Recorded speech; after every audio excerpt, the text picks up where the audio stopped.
네, 유엔의 대북 제재를 어긴 북한의 활동들에 대해서 보고서 내용이 전해졌습니다. 보도국 연결해서 알아보겠습니다. 석탄 수출 등에 관한 내용이죠? 네, 유엔 안전보장 이사회의 대북 제재 결의안에 따르면 북한의 석탄 수출은 전면 금지되어 있습니다.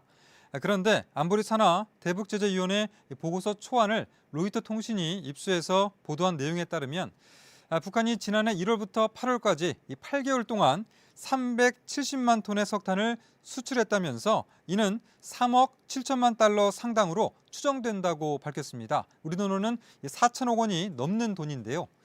보고서는 또 북한의 불법적인 핵 탄도미사일 프로그램 역시 지난해 중단되지 않고 계속됐다라고 밝혔습니다.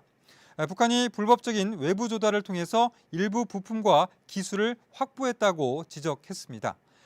이번 보고서 초안은 대북 제재의 산하 전문가 패널이 작성했는데 안보리 이사국들의 회람을 거쳐서 특별한 이견이 없으면 오는 3월쯤에 채택됩니다.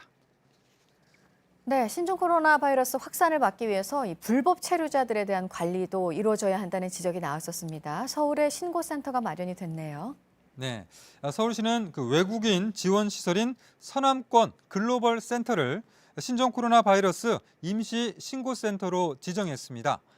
중국어를 비롯해서 8개 언어 상담을 지원을 하는데요. 영어와 베트남어, 필리핀어, 네팔어 등을 지원을 하고 또 요청이 있을 경우에는 병원 진료에도 동행을 합니다. 서울시는 특히 불법 체류자도 출입국 관리 사무소에 신고되는 일이 없이 치료받을 수 있다고 강조했는데요. 원래는 공공의료기관 의료인은 직무 수행 중에 출입국 관리법을 위반한 사람을 발견했을 때는 통보할 의무가 있지만 이번 경우에는 이를 면제받습니다. 또 외국인이라고 해도 신종 코로나에 감염된 경우 법률에 따라서 치료비는 전액 무료고 또 확진자는 이 격리 기간 동안 생활비를 받을 수 있습니다. 이어서 정부 아이돌봄 서비스에서 5만 8천여 건의 중복 결제가 발생됐다는 소식입니다. 여성가족부에 따르면 지난달 30일에 아이돌봄 서비스에 가입한 전국 이용 가정에 요금 결제를 알리는 문자가 발송됐습니다. 돌봄 서비스 이용 요금은 이용 가정이 미리 등록해둔 신용카드 등으로 결제가 되는데요. 지난달 30일에 시스템 오류로 중복 결제가 된 겁니다. 아이돌봄 서비스를 총괄하는 여가부는 이용에 불편을 드려서 대단히 죄송하다라고 이렇게 사과를 했고요.